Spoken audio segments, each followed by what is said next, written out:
नमस्कार, आपण पाहताय कोकणचं नंबर 1 महा चॅनल सिंधुदुर्ग लाईव्ह. बातमीपत्रात आपलं स्वागत. सुरुवात करूया हेडलाईन्सनं. हेडलाईन्सचे प्रायोजक घरकुल मसाले. घरकुल मसाले देई रोजच्या जेवणाला मायेची चव. घरकुल मसाले. शरद पवारांनी फोन केला, उद्धव ठाकरेंचं मन एवढं मोठं नाही. नारायण राणेंचा टोला. शिवसेनेवर आगपाकड करत राणेंनी मिळवलं मंत्रिपद. आमदार दीपक केसरकर यांचा निशाणा. आणि जयवंत गवसांनी घेतला भविष्याचा वेध. सतीश सावंतांचे गौरवोद्गार. इलेगोच्या मॅन्युफॅक्चरिंग युनिटचं शानदार उद्घाटन. हेडलाईन्सचे प्रायोजक घरकुल मसाले. घरकुल मसाले देई रोजच्या जेवणाला मायेची चव. घरकुल मसाले. आता पाहूयात सविस्तर बातम्या. स्पर्धा कोणतीही असो, नाव तर एकच गाजतंय, परफेक्ट अकॅडमी. तीही आपल्या सिंधुदुर्गात.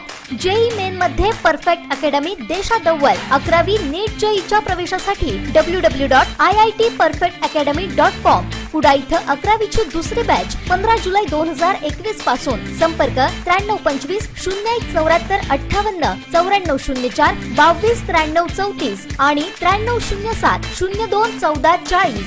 Perfect academy. खासदार नारायण राणे यांनी गुरुवारी केंद्रीय मंत्रिपदाची शपथ घेतली. पंतप्रधान नरेंद्र मोदी यांनी दिलेली जबाबदारी पार पडेन अशी भावना व्यक्त करत अनेक विषयांवर भाष्य केलं. मंत्रिपदाच्या शपथेनंतर पहिल्याच पत्रकार परिषदेत काय म्हणालेत नारायण राणे, पाहूयात. एवढ्या वर्षाचा प्रवास 2 वाक्यात सांगणं शक्य नाहीये. आज सांगताना आनंद वाटतोय. प्रथम मी मुंबई महानगरपालिकेमध्ये नगरसेवक झालो 1985 वर्षी. त्यानंतर BST चेअरमन झालो. असं करत करत मी आमदार, मंत्री, मुख्यमंत्री, विरोधी पक्ष नेते, परत आमदार, खासदार आणि आता केंद्रीय मंत्रीची शपथ आज घेतलेली आहे. याचं सर्व श्रेय मी माननीय पंतप्रधान नरेंद्र मोदीजी, अमित शहाजी आणि राष्ट्रीय अध्यक्ष नड्डा साहेब आणि महाराष्ट्राचे विधिमंडळाचे विरोधी पक्ष नेते देवेंद्र फडणवीस यांचा ऋणी आहे. आणि यांच्यामुळे मी आज देशाच्या मंत्रिमंडळात माझा सहभाग होऊ शकला.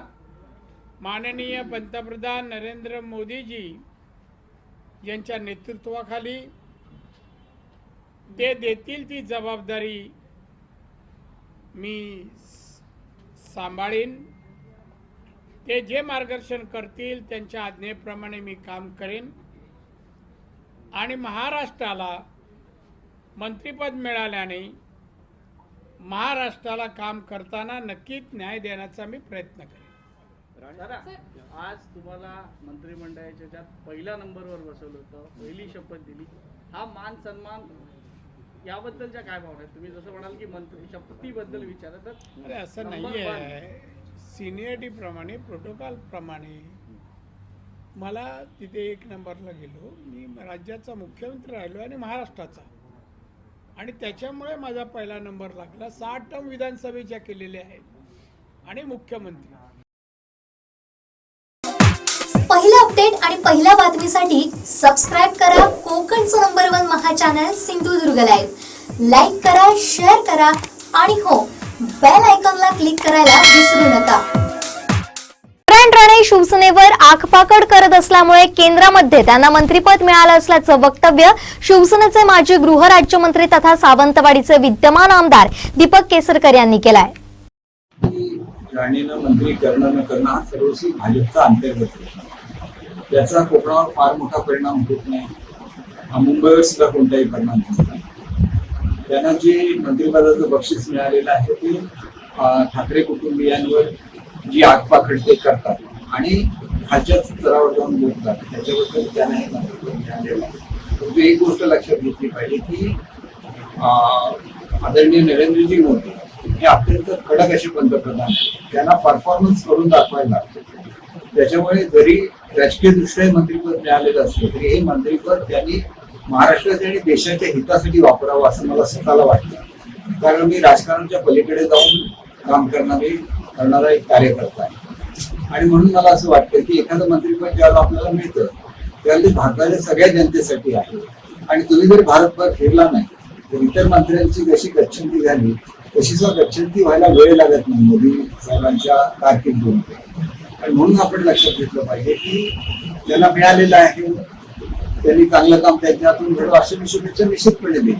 पण त्याच्याचबरोबर राजकीय संघर्ष जो आहे कोकणातला तो चालूच राहणार आहे. 3 पैकी 2 सीट शिवसेनेने जिंकलेल्या होत्या.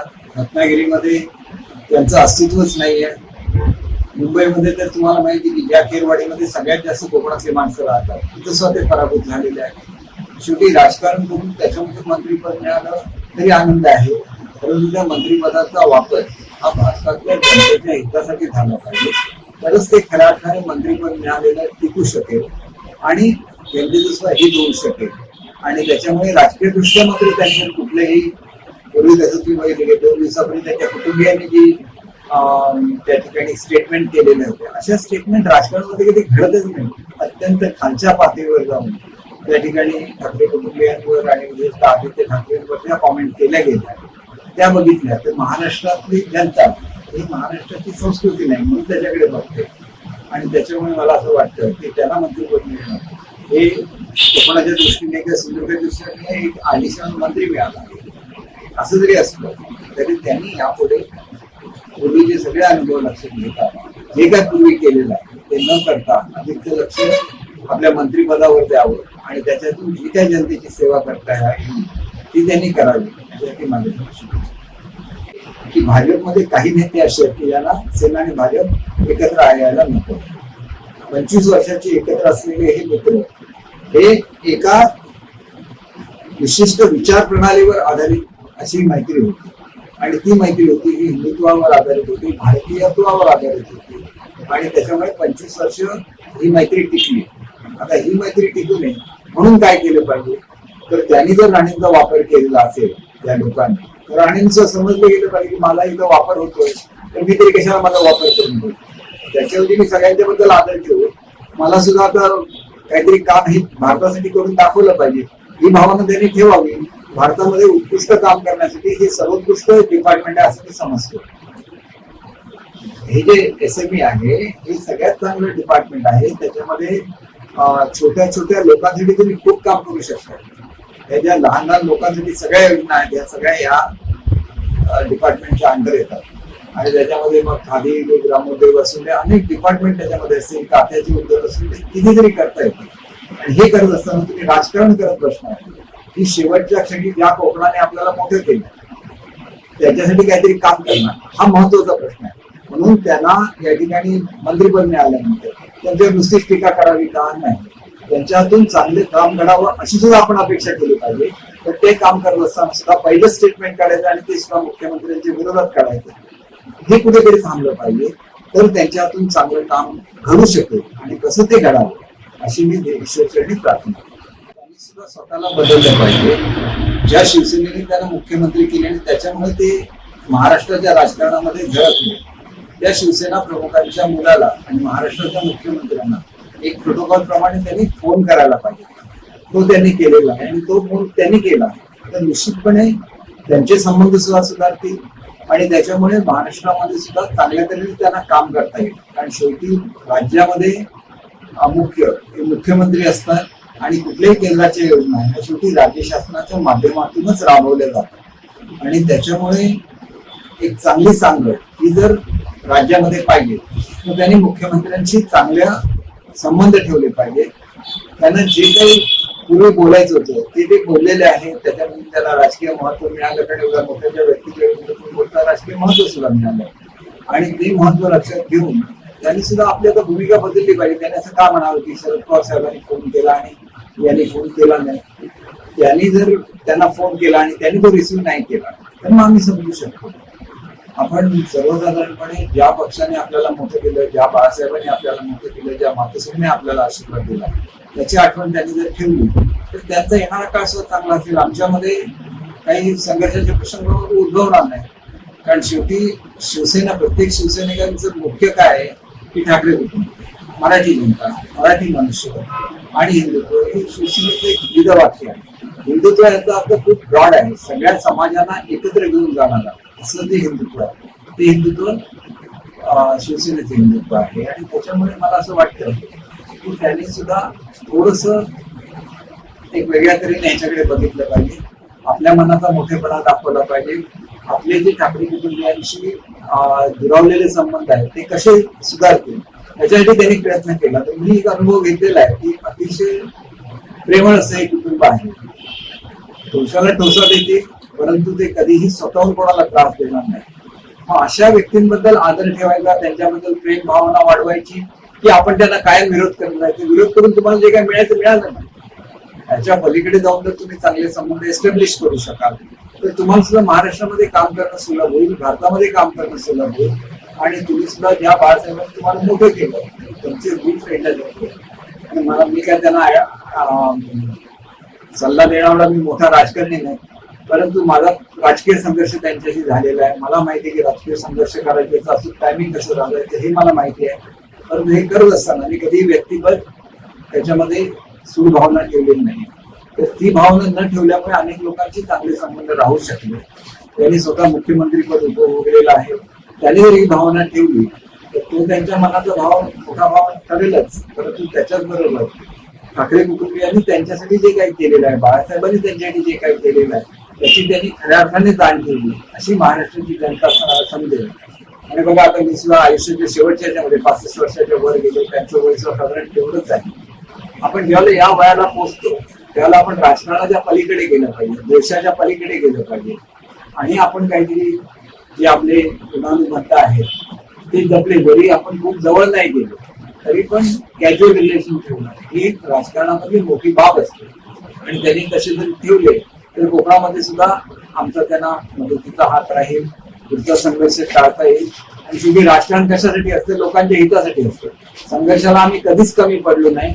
आणि आता सुद्धा तुम्हाला माहिती आहे त्यांच्याविरुद्ध ज्यावेळेला मी संघर्ष उभा केला त्यावेळेला स्वतः मंत्री होते, आज स्वतः मंत्री आहेत, ते आमदार आहे. परंतु हा संघर्ष कधी निर्माण होतो? अशा रीतीचे ज्यावेळेला स्टेटमेंट्स काढले जातात त्यावेळेला तो संघर्ष निर्माण होतो. त्यांच्या मुलांपेक्षा ते खूप जबाबदार आहेत. मुलं अजून खूप मॅच्युअर आहेत, काही स्टेटमेंट करतात. त्यांच्याकडची असलेली मॅच्युरिटी त्यांनी ह्या प्रकरणामध्ये दाखवली पाहिजे. आणि ही एक संधी आहे की ज्या बाळासाहेबांनी त्यांना मोठे केलं त्यांच्या मुलाबद्दल आदर ठेवणं, उदय साहेबांच्या बद्दल आदर ठेवणं त्यामध्ये काही चुकीचं नाही, नुसतं आदरच तर ठेवायचं. आणि त्यांनी संघर्ष, त्यांनी जे स्टेटमेंट केलेले, त्यांच्या मुलांनी जी स्टेटमेंट केली हे सगळे गृहीत धरले. तर अगोदर चांगुलपणाचा हात तुम्ही पुढे केला पाहिजे, त्यांनी केला पाहिजे. कारण आता ते केंद्रामध्ये मंत्री आहेत आणि केंद्रामध्ये मंत्री गेल्यानंतर त्यांनी मुख्यमंत्र्यांचा तर मान ठेवलाच पाहिजे. त्याच्याबरोबर आपले जे जुने रुळानुबंध होते ते लक्षात घेऊन त्यांनी त्यांना फोन केला. तर माझी खात्री आहे की उद्धव साहेब त्यांचे नक्की अभिनंदन करतील. एवढ्या मनाचा मोठेपणा निश्चितपणे उद्धव साहेबांकडे आहे. पहिलं अपडेट आणि पहिल्या बातमीसाठी सबस्क्राईब करा कोकणचं नंबर 1 महा चॅनल सिंधुदुर्ग लाईव्ह. लाईक करा, शेअर करा आणि हो, बेल आयकॉनला क्लिक करायला विसरू नका. स्पर्धा कोणतीही असो, नाव तर एकच गाजतंय, परफेक्ट अकॅडमी. तीही आपल्या सिंधुदुर्गात. जेई मेन मध्ये परफेक्ट अकॅडमी देशात अव्वल. 11वी नीट जेईच्या प्रवेशासाठी www.iitperfectacademy.com. कुडा इथं 11वीची दुसरी बॅच 15 जुलै 2021 पासून. संपर्क 9325 01 74 58 9404 22 93 34 आणि 9307 02 14 40. Perfect academy. राष्ट्रवादीचे अध्यक्ष शरद पवार यांचा मला फोन आला, त्यांनी शुभेच्छा दिल्या. मात्र मुख्यमंत्री उद्धव ठाकरे यांचा फोन आला नाही. हे सांगताना उद्धव यांचं मन एवढं मोठं नाही असा टोला केंद्रीय मंत्री नारायण राणे यांनी लगावलाय. महाराष्ट्राच्या मुख्यमंत्र्यांनी शुभेच्छा दिल्या का आपल्याला? एवढं मोठं मन नाही आहे त्यांचं, कारण जे पहिलं द्यायला पाहिजे पण एवढं मोठं मन नाहीये. सर, संजय राऊतांनी आता म्हटलेलं आहे की नारायण यांची उंची मोठी आहे, त्या मानाने त्यांना छोटं खातं मिळालं. संजय राऊतांनी नाही, संजय राऊतला काही ना काय बोलायचं असतं आणि ते चांगलं नाही, वाईट तेच बोलायचं असतं. संजयला सांगेन खातं बरं वाईट नसतं, त्यासाठी काम कसं करतो हे महत्वाचं असतं. या खात्याला मी जो न्याय देईन तेव्हा संजय राऊतच म्हणतील, खरोखर हे खातं चांगलं होतं, मोठं होतं आणि महत्वाचं होतं हे तेव्हा अभिप्राय नक्कीच देतील.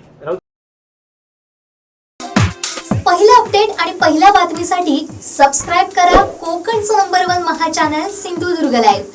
लाईक करा, शेअर करा आणि हो, बेल आयकॉनला क्लिक करायला विसरू नका. स्पर्धा कोणतीही असो, नाव तर एकच गाजतंय, परफेक्ट अकॅडमी. तीही आपल्या सिंधुदुर्गात. जेई मेन मध्ये परफेक्ट अकॅडमी देशात अव्वल. 11वी नीट जेईच्या प्रवेशासाठी www.iitperfectacademy.com. कुडा इथं 11वीची दुसरी बॅच 15 जुलै 2021 पासून. संपर्क 9325 01 74 58 9404 22 93 34 आणि 9307 02 14 40. Perfect academy. कोकणात गणेश चतुर्थी मोठ्या आनंदानं आणि उत्साहात साजरी केली जाते. मुंबईतील चाकरमानी चतुर्थीत गावी मोठ्या संख्येनं उपस्थित राहतात. कोकणात कोरोना असला तरी गणेश चतुर्थीचा माहोल सुरू झालाय. त्यामुळे गणपतीच्या आकर्षक मूर्त्याही विक्रीसाठी दाखल झाल्यात. कणकवलीत सध्या याच गणेश चतुर्थीची चाहूल लागल्यानं पटकीदेवी मंदिरानजीक किशोर घुरसाळे यांच्या गणेश मूर्ती शाळांमध्ये पेनवरून सुबक गणेश मूर्ती विक्रीसाठी दाखल झाल्यात. या चित्रशाळांमध्ये शासनाच्या नियमानुसार 4 फुटांच्या आतील मूर्ती आणण्यात आल्या असून त्या आकर्षित रंगाने रंगवल्या असून त्यांना आकर्षक आभूषणांनी सजवलेलं आहे. त्यामुळे या मूर्तींमध्ये तेज आल्याचं दिसतंय. सध्या सिंधुदुर्ग म्हणजेच कोकणामध्ये महत्त्वाचा असलेला चतुर्थी, गणेश चतुर्थी हा सण खूप मोठ्या उत्साहात आणि आनंदाने साजरा केला जातो. भक्तिभावाचे वातावरण असते ह्या चतुर्थीमध्ये. ह्या चतुर्थीची लगबग आता सुरू झालेली आहे, कारण आपण एक गणपती शाळेमध्ये आहोत. गणपती शाळेमध्ये जे गणपती सध्या आहेत, जे उपलब्ध आहेत आणि त्यांची सजावट सुरू आहे. आपण पाहतो की कशा पद्धतीने गणपतीचे हे सुबक मूर्त्या इथे आहेत आणि ह्या मूर्तींमध्ये वेगवेगळ्या आकर्षित करणारे जे वेगवेगळे देखावे हेही या गणपतीच्या शाळेमध्ये आहे. आपण ज्या पद्धतीने इथे ज्या गणेश मूर्ती आहेत त्या आपण पाहत आहोत. म्हणजे दगडूशेठ हलवाई असेल, त्यानंतर मग बैठकीचा गणपती असेल किंवा मोरावरचा गणपती असेल, गाईवरचा गणपती असेल, वेगवेगळ्या प्रकारच्या गणपतींचे इथे देखावे. हा छोटासा म्हणजे एक चांगल्या प्रकारचा एक देखावा आहे. पिंडीवरचा गणपती हा आपल्याला लगेच आकर्षित होतो. त्याच्यानंतर तो ज्याची जी प्रभावळ आहे दुसऱ्या गणपती ती खूप आकर्षित आहे. म्हणजे अशा वेगवेगळ्या प्रकारचे गणपती येथे उपलब्ध आहे. सध्या शासनाचे जे नियम आहेत, म्हणजे कोरोना काळातील शासनाचे जे नियम आहेत त्या नियमांचे पालन करून 2 फुटाची गणपती ही घरगुती गणपती म्हणून शासनाने स्थापन करावी असं सांगितलं आहे. त्याच्यानंतर 4 फुटाचे जे गणपती आहे ते गणपती सार्वजनिक मंडळाने स्थापन करावेत. अशा पद्धतीचे सगळे शासनाचे नियम आहेत आणि त्या नियमांचे पालन करण्याचे गरजेचे असल्यामुळेच ह्या गणपती शाळेमध्ये पूर्णतः 2 फूट आणि 4 फुटाचेच गणपती उपलब्ध केलेले आहेत यांनी. आणि ह्या गणपती शाळेचे आपल्यासोबत गणपती शाळेचे चालवणारे मालक आहेत. सध्याच्या परिस्थितीत आपण गणपती किती फुटाचे शासनाचे नियम आहे आणि कशा पद्धतीने गणपतीवर डिझाईन करून देत आहात आणि ह्या गणपती सुबक अशा आपल्याला दिसत आहेत. काय सांगू शकाल शासनाच्या नियमाने कोरोना काळात गणपतीच्या सणावर काय परिणाम झाला आहे? यावर्षी गेल्या 2 वर्षापासून कोरोनाचं संक्रमण असल्यामुळे शासनाने जे नियम आपल्याला दिलेले आहेत त्याचं पालन आम्ही करत आहोत. वार्षिक म्हणजे सार्वजनिक मंडळाच्या 4 फुटाच्या मूर्त्या शासनाने दिल्या, आम्ही 4 फुटाच्या अवेलेबल केलेल्या आहेत. त्याच्या व्यतिरिक्त आपल्याकडे जास्त कोकणात घरगुती उत्सव मोठ्या प्रमाणात असल्यामुळे आम्ही 2 फुटापर्यंतच्या मूर्त्या आणलेल्या आहेत, जेणेकरून प्रत्येकाला सुबक मूर्ती हवी असेल असे आपल्याकडे अवेलेबल आहे. सुबक मूर्ती आपण उपलब्ध करून देत आहात. शासनाचे नियम 2 फूट आणि 4 फूट आहेत आणि हे आकर्षक गणेश मूर्ती ज्या आपल्याकडे उपलब्ध आहेत ह्या गणपतींच्या देखावेही इथे चांगले आपल्याला दिसले आहेत. ह्या गणपतींच्या बाजूवर वेगवेगळ्या नक्षी आपण काढत आहात, ते कशा पद्धतीने आपण करतो डिझाईन करून? हे लोकांना जास्तीत जास्त आकर्षित करण्यासाठी आपण डायमंड वर्क करत आहोत. म्हणजे जेणेकरून जी मूर्ती आहे ती आणखी सुबक दिसावी, प्रत्येकाच्या घरात आणखी सुबक दिसावी, ह्याच्यासाठी आम्ही जास्तीत जास्त प्रयत्न करत आहोत. लोकांना जास्तीत जास्त चांगलं देण्याचा प्रयत्न करत आहोत. निश्चितच लोकांना म्हणजेच गणेश भक्तांना चांगल्या प्रकारच्या गणेश मूर्त्या आणि उत्कृष्ट अशा दिसणाऱ्या गणेश मूर्त्या आपल्या घरी स्थापन कराव्या व्हाव्यात अशी इच्छा असते आणि त्यामुळेच ह्या गणेश मूर्त्यांना आकर्षित असं डायमंड वर्क करण्यात येत आहे. इथे आपल्यासोबत हे किशोर गुरसाळे जे तनिष्क गणपती शाळेचे किशोर गुरसाळे हे आहेत. यांच्याकडून आपण जाणून घेतलं की कोरोना काळात नक्की काय परिणाम झाला आहे या गणेश उत्सवावर, कशा पद्धतीचा परिणाम झाला आहे, काय मागील वर्षी काय झालं. गेल्या वर्षी कोरोनाचं संक्रमण जास्त असल्यामुळे मूर्तीशाळे म्हणजे आमच्याकडे खूप लोक येतात पण तेवढे त्या प्रमाणात येत नाही जसे पहिले यायचे. अगोदरच्या काळात 6-7 लोक बुकिंगसाठी यायचे. आता गेल्या वर्षीपासून शासनाच्या नियमाप्रमाणे जास्तीत जास्त 1-2 लोक येतात बुकिंग करतात. पण गेल्या वर्षी एवढा उत्सव जोरदार साजरा झाला नव्हता. यावर्षी संक्रमण कमी असल्यामुळे जास्तीत जास्त मोठ्या प्रमाणात साजरा होईल अशी अपेक्षा आहे. अशा प्रकारे किशोर गुरसाळे यांच्या या गणपती शाळेमध्ये विविध प्रकारच्या रूपामध्ये गणपती इथे उपलब्ध आहेत. आपण पाहतो आहोत की हा जो गणपती आहे, ज्या गणपतीचा जो देखावा आहे तो नंदीवरचा आहे आणि त्याच्या बाजूलाही जे गणपती आहेत ते शंकरावरचे आहेत, बाकी गजकोच आहेत. म्हणजे वेगवेगळ्या रूपातील गणपती येथे ह्या गणपती शाळेमध्ये उपलब्ध आहेत. आपण त्या बाजूला पण पाहतो की शंकराच्या पिंडीवरचा गणपती, त्यानंतर जो गणपती कमळावरचा गणपती आहे, त्यानंतर शंकर अवताराचा गणपती आहे. हा खूप उत्कृष्ट असा खूप छान आपल्याला आकर्षित दिसतो आहे.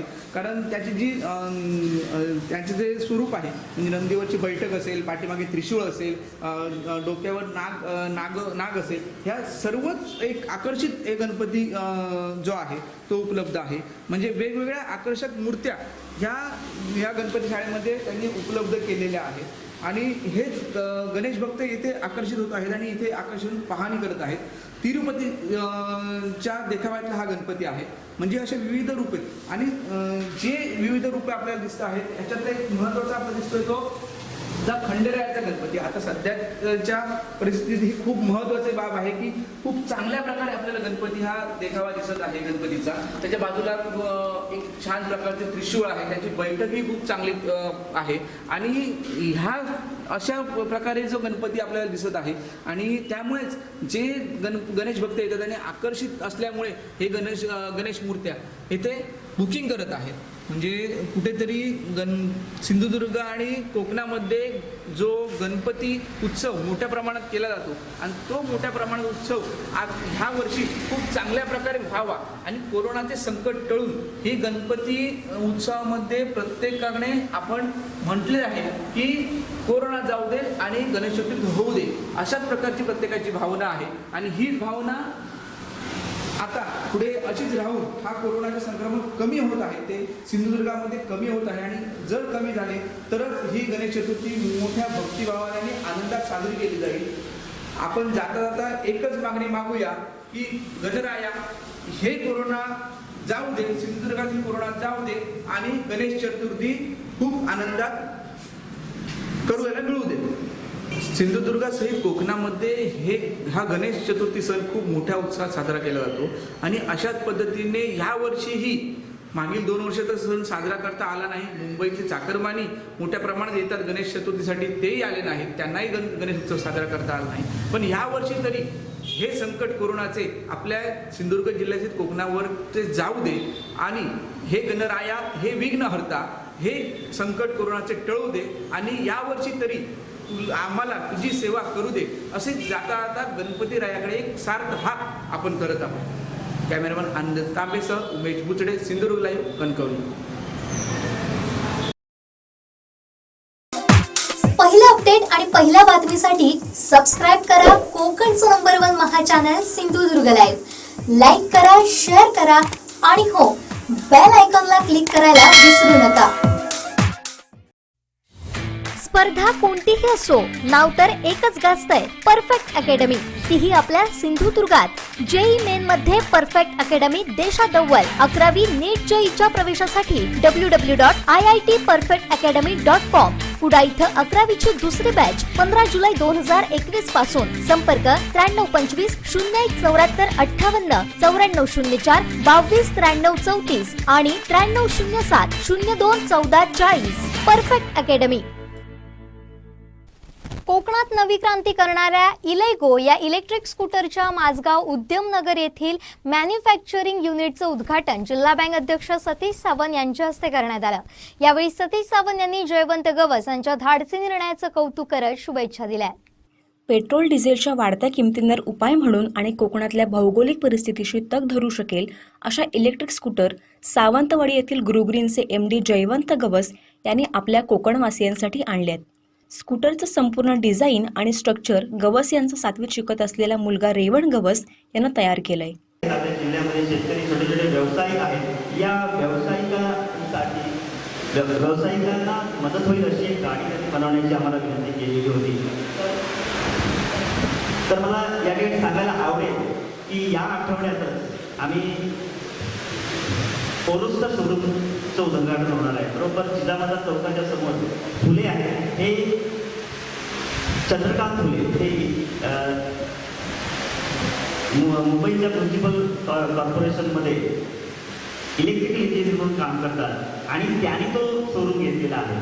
म्हणजे मुद्दाम म्हणून सांगण्याचा उद्देश असा आहे की जे त्यांचं आयुष्य पूर्ण इलेक्ट्रिकल या डिपार्टमेंटमध्ये गेलेलं आहे, त्यांनी आमच्यावर जो विश्वास टाकला आता तर तो आम्हाला बहुमोल असा होता आणि त्या शोरूमच्या उद्घाटनाच्या वेळी या गाडीचं अनावरण करण्याचा आमचा मोस्टली प्रयत्न असेल आणि तो यशस्वी होण्याची मला पूर्ण खात्री आहे। तुम्ही जो विश्वास माझ्यावर टाकलेला आहे त्याच्यावर मी 100% नाही 200% यशस्वी होण्याचा पूर्ण प्रयत्न करेन, याची मी ग्वाही देतो। या स्कूटर प्रामुख्याने कोकणातील सामान्य माणसासाठी त्याच्या गरजेनुसार तयार केलं असल्याचं गवस सांगतात। आज 8 जुलै रोजी माझगाव उद्यमनगर इथं गुरुग्रीन कंपनीच्या मॅन्युफॅक्चरिंग युनिटचं उद्घाटन जिल्हा बँकेचे अध्यक्ष सतीश सावंत यांच्या हस्ते करण्यात आलं। यावेळी बोलताना सतीश सावंत यांनी जयवंत गवस यांनी भविष्याचा वेध घेत एक धाडसी आणि क्रांतिकारी निर्णय घेतल्याचं सांगत गवस यांचं कौतुक केलं। इलेक्ट्रिक मोटर ही एक काळाची गरज आहे। आज या ठिकाणी गाडी घेणं फार सोपं आहे, पण नियमित अगदी दररोज 100, 150, 200 किलोमीटर आपल्या असलेल्या दैनंदिन कामकाजासाठी चालवणं फार आपल्याला असलेल्या पेट्रोलच्या दरामुळे आपल्याला ते कठीण होऊन बसलेलं आहे आणि म्हणून त्यावरती त्यांनी मार्ग त्यांचा मुलगा असेल किंवा गवस यांनी 3-4 वर्ष त्यांनी ज्या पद्धतीने मेहनत केली आणि आज त्या मेहनतीचं रूपांतर प्रत्यक्ष आपल्यासमोर या गाड्या दिसत आहेत। आणि विशेषतः मी त्यांचं कौतुक करेन की 4 ते 5 दिवसापूर्वी देवगड येथे आरे फाट्यावरती त्यांच्या एका शोरूमचं त्या ठिकाणी उद्घाटन झालं आणि त्यांनी त्याची माहिती दिली की कोणत्याही देवगडमधल्या चढावाला ही गाडी त्या ठिकाणी चढाव सहज पार करते आहे आणि आताच त्यांच्या शोरूमचे असलेले आमचे हरम या ठिकाणी त्यांनी जी चर्चा केली त्यांनी सांगितलं की लोकांकडून गाडीचा रिपोर्ट हा चांगला आलेला आहे।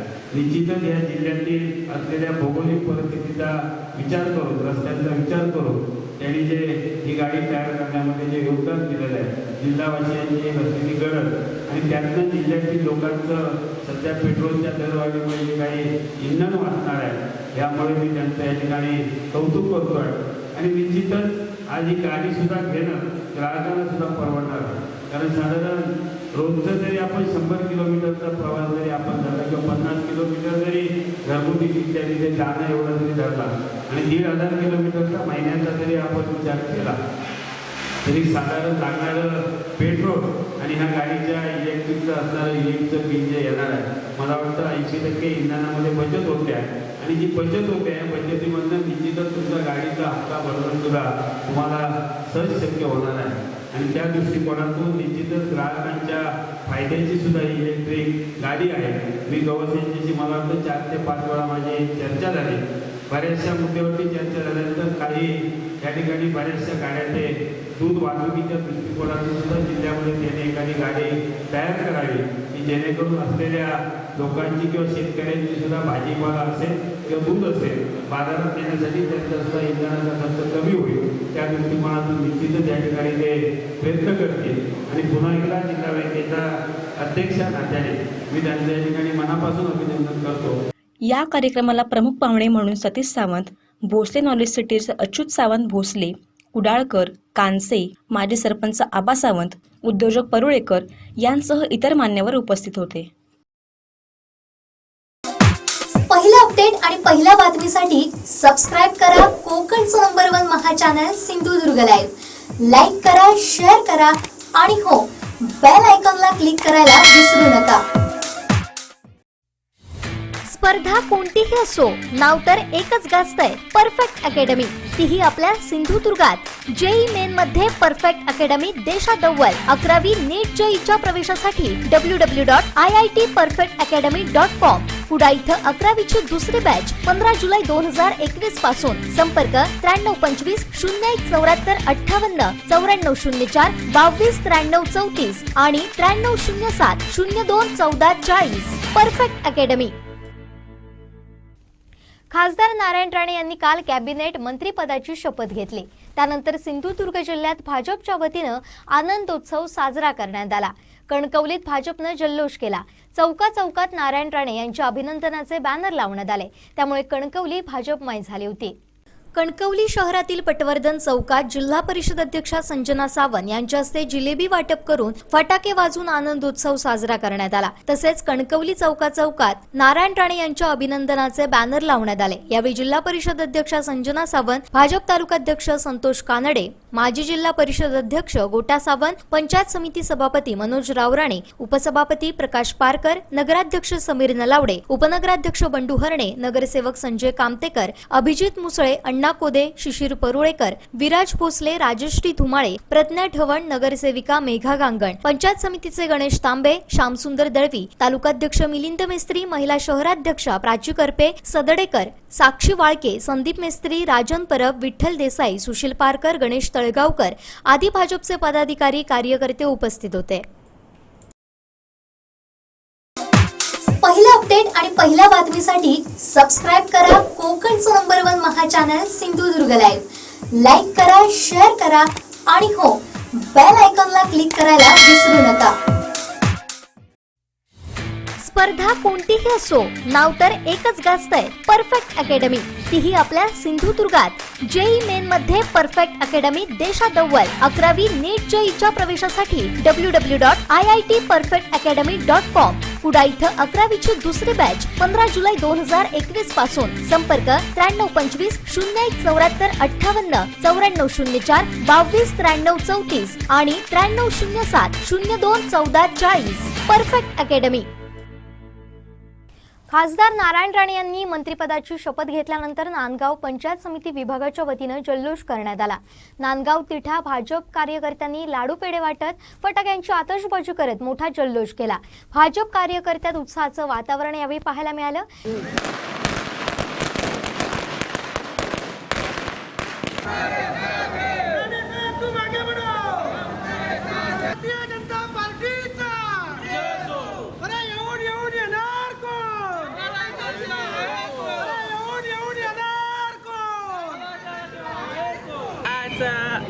आपले आवडते खासदार नारायणराव राणे साहेब यांना केंद्रीय मंत्रिमंडळामध्ये प्रथम दर्जाचं मंत्रिपदाचं स्थान मिळालेलं आहे आणि आत्ताच साहेबांनी शपथ ग्रहण केलेली आहे मंत्रिपदाची.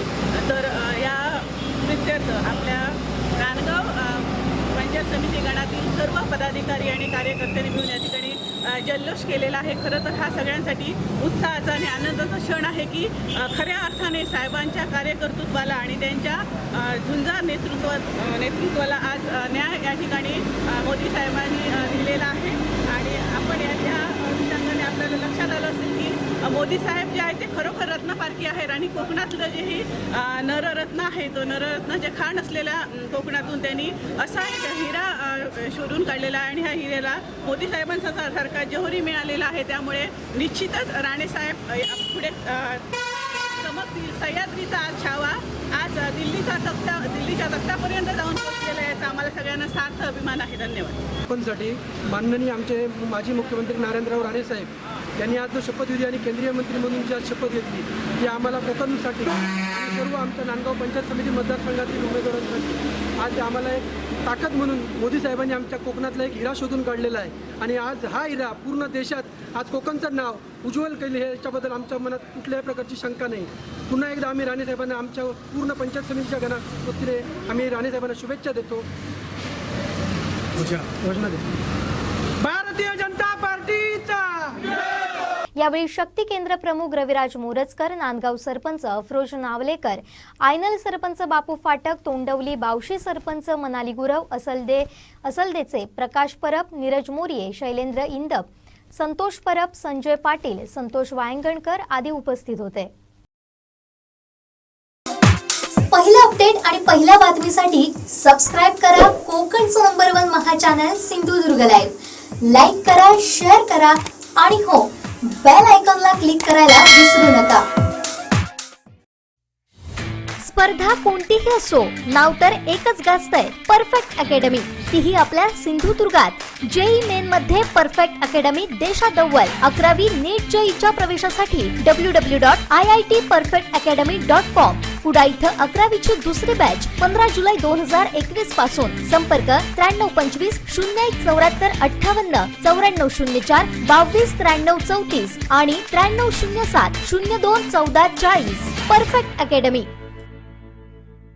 माजी मुख्यमंत्री तथा खासदार नारायण राणे यांची केंद्रीय लघु आणि मध्यम उद्योग मंत्रीपदी वर्णी लागल्यानंतर सावंतवाडी शहरात भाजपमध्ये उत्साहाचं वातावरण पसरलं असून भाजप आणि राणे समर्थक यांच्याकडून सर्वत्र जल्लोष साजरा केला जातोय.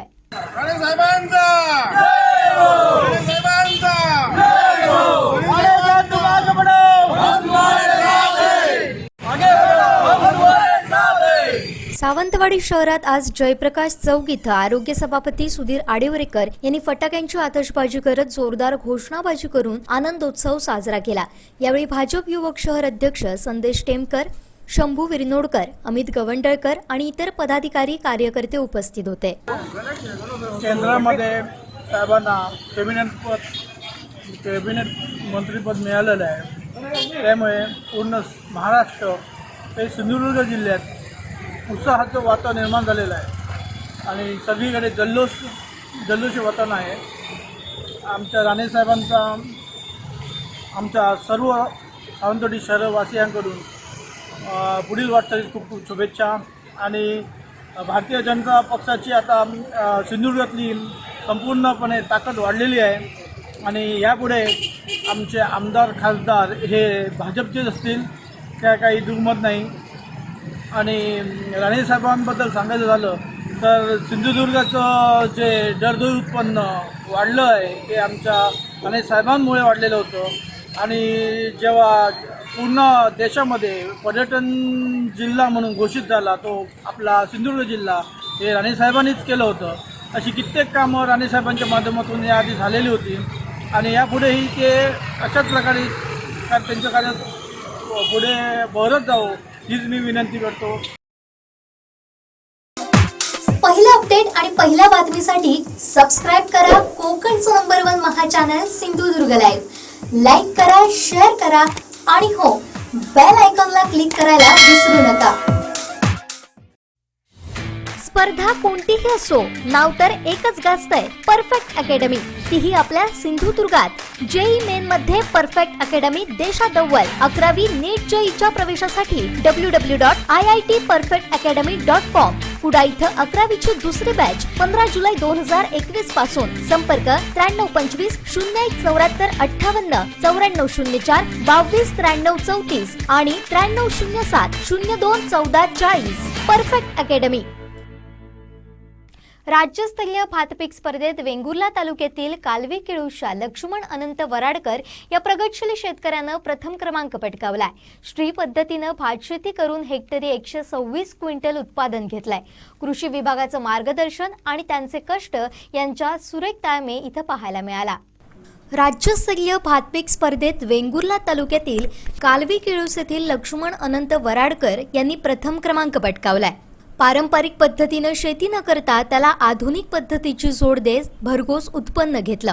यात त्यांना मार्गदर्शन लाभलं ते कृषी विभागाचं. कृषी विभागाचं मार्गदर्शन आणि लक्ष्मण वराडकर यांचे कष्ट यामुळे त्यांना हे यश मिळालं. कृषी अधिकाऱ्यांच्या मार्गदर्शनाखाली स्पर्धेत भाग घेऊन भात बियाण्यांची लागवड श्री पद्धतीनं केली. माती परीक्षण करून रासायनिक आणि सेंद्रिय खतांचा वापर केला. दर 15 दिवसांनी असा 3 वेळा सुफला खताचा वापर केला. तर लावणीनंतर 1 महिन्यानं कीटकनाशक आणि बुरशीनाशक यांची फवारणी केली. 20 दिवसांनी पुन्हा हीच फवारणी केली. नियोजनबद्ध प्रक्रियेमुळे पीक कापणी दिवशी हेक्टरी 143 क्विंटल उत्पादन आलं. कृषी विभागाचे तालुका कृषी अधिकारी हर्षा गुंड, कृषी पर्यवेक्षक विजय घोंगे, कृषी सहाय्यक राजू गव्हाणे यांच्या मार्गदर्शनानं हे यश मिळाल्याचं वराडकर म्हणतात. यासाठी त्यांना कुटुंबियांचीही साथ लाभली. नमस्कार, माझं नाव लक्ष्मण अनंत वराडकर. मी केळूस कालवे बंदरचा, माझा तालुका वेंगुर्ला, जिल्हा सिंधुदुर्ग. माझा मुख्य व्यवसाय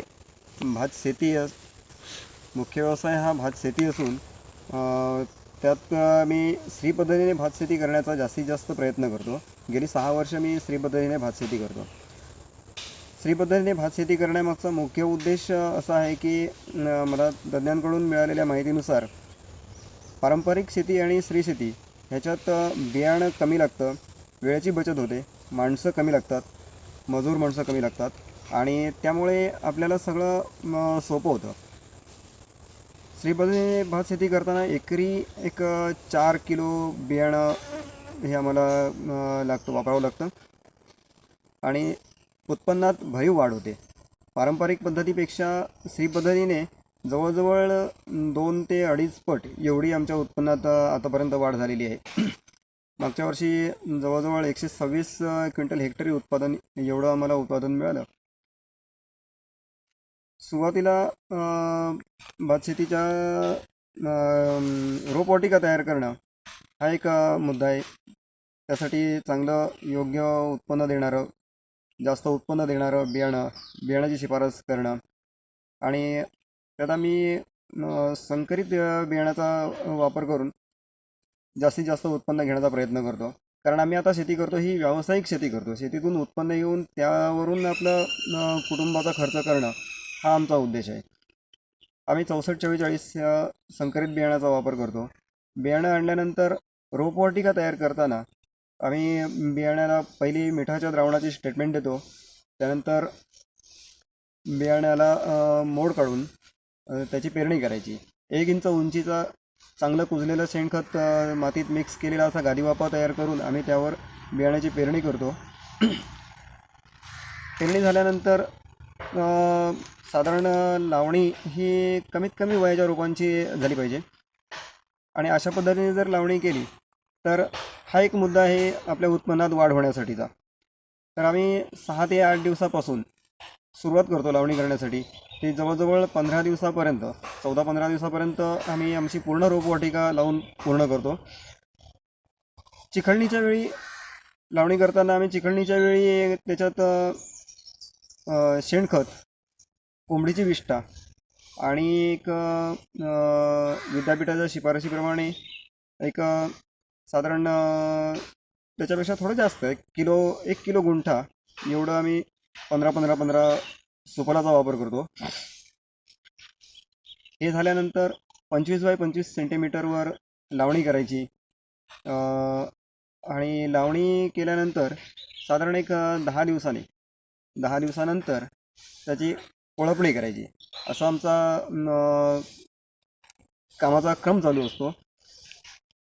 10 दिवसानंतर कोळपणी करताना साधारण आम्ही लावणीपासून 15 दिवसांनी परत एकदा सुफला खताचा डोस देतो, प्रति गुंठा 1 किलो आणि तिसरा डोस त्याच्यानंतर परत 15 दिवसांनी देतो. असं एकूण आम्ही महिन्यातून 3 डोस, म्हणजे सुरुवातीचा लावणीच्या वेळी, दुसरा 15 दिवसांनी आणि तिसरा डोस त्यानंतर 15 दिवसांनी, असे 3 डोस देतो. कोळपणी 4 वेळा कोळपणी करायची असं जरी असलं तरी आमची शेती एवढी उत्कृष्ट शेती असते की त्या ठिकाणी तिसऱ्या कोळपणीनंतर कधीकधी तिसरी कोळपणीसुद्धा करणं आम्हाला शक्य होत नाही, कारण एवढी दाट फुटवे येऊन त्याला चांगल्या प्रकारची लावणी आमची तयार झालेली असते. त्यामुळे तिसरी कोळपणीसुद्धा आम्ही करतोच असं सुद्धा आम्ही म्हणू शकत नाही. त्यानंतर आम्ही जीवामृताचा ह्या शेतीला वापर करतो. चांगल्या प्रकारे जीवामृताचा 2 वेळा वापर करतो. एकदा खाली पाण्यातून जमिनीत द्यायचं आणि दुसरा त्याला आम्ही ह्याचा स्प्रे देतो जीवामृताचा, आणि त्याच्यामुळे आमची लावणी एकदम चांगली तजेलदार वगैरे अशी व्यवस्थित होते. एक पोट्री देण्यापूर्वी त्या पिरियडमध्ये पोटॅशचा पण सुद्धा आम्ही वापर करतो. पोटॅश दिल्यामुळे आम्हाला आणखीन एक मोठा फायदा म्हणजे येणारी लोंबी ही चांगले भरीव दाणे घेऊन येते, त्यामुळे उत्पन्नात भरीव वाढ होते. आणि अशा प्रकारे ही आम्ही भातशेती करतो. जवळजवळ 5 ते 6 वर्ष आम्ही ही स्त्री पद्धतीने भातशेती करत आलो. स्त्री पद्धतीने भातशेती करताना आम्ही खर्च कमी करण्याचा आणखीन एक जो मार्ग अवलंबला तो म्हणजे ग्रुपमध्ये एक 2-4 शेतकरी एकत्र येऊन एकत्र शेती करायची. आम्ही जवळजवळ आमची 1 एकर ते 42 गुंठे एवढ्या क्षेत्राला लावणी करतो. त्याचबरोबर इतर 2-4 शेतकऱ्यांची त्याचबरोबर लावणी करतो मी एकत्र मिळून. त्यामुळे एक मजुरीचा खर्च बरोबरच्या शेतकऱ्यांचा सुद्धा आणि आमचा सुद्धा वाचतो. हा एक आम्ही मार्ग त्यात चालू केलेला आहे. अशा पद्धतीने आम्ही भातशेती आतापर्यंत करत आलो. त्यानंतर शेवटचा टप्पा राहिला तो कापणीचा. कापणीच्या वेळीसुद्धा आम्ही अशाच प्रकारे सगळे शेतकरी एकत्र मिळून एकमेकाच्या मदतीने एकमेकाची शेतीची कापणी करून हे करतो, खर्च वाचवतो. आणि शेवट येणारं उत्पन्न जे आहे ते ह्या सगळ्या खतांचा, शेणखताचा, सेंद्रिय खतांचा आणि ज्या काही गोष्टी मेहनतीच्या आहेत ह्या सगळ्याचा योग्य वापर, योग्य टप्पे वापरल्यामुळे त्याचप्रमाणे कीटकनाशक, पिकावर येणाऱ्या कीड किंवा रोग ह्यांचा जो प्रादुर्भाव होतो त्यासाठी आम्ही त्यावेळी आमच्या कृषी विभागाच्या तज्ज्ञांना आमच्या पिकावर शेतावर बोलून त्यांच्याकडून त्याची व्यवस्थित पाहणी करून घेतो. आणि ती पाहणी करून घेतल्यानंतर त्यांच्या मार्गदर्शनानुसार जी काही समस्या असेल, जो काही पिकावरचा रोग असेल, भुंगे असतील किंवा कीड असेल, त्याच्यासाठी जे औषध वापरायचं त्याच्यासाठी ते जे काही मार्गदर्शन करतात त्यानुसार क्लोरोपायरिफॉस किंवा लॅम्बडा अशा औषधांचा आम्ही कीटकनाशक म्हणून वापर करतो. आणि हे सगळं व्यवस्थित केल्यामुळे, टप्प्याटप्प्याने आणि व्यवस्थित केल्यामुळे, काळजीपूर्वक आमच्या पिकात आतापर्यंत चांगल्या प्रकारे वाढ झालेली आहे. आणि आमच्या उत्पन्नात सुद्धा, पिकाच्या उत्पन्नात आणि आर्थिक उत्पन्नात सुद्धा चांगल्या प्रकारे आमच्या वाढ झालेली आहे. पहिला अपडेट आणि पहिल्या बातमीसाठी सबस्क्राईब करा कोकणचं नंबर 1 महा चॅनल सिंधुदुर्ग लाईव्ह. लाईक करा, शेअर करा आणि हो, बेल आयकॉनला क्लिक करायला विसरू नका. शेवटी ठळक घडामोडी पुन्हा एकदा.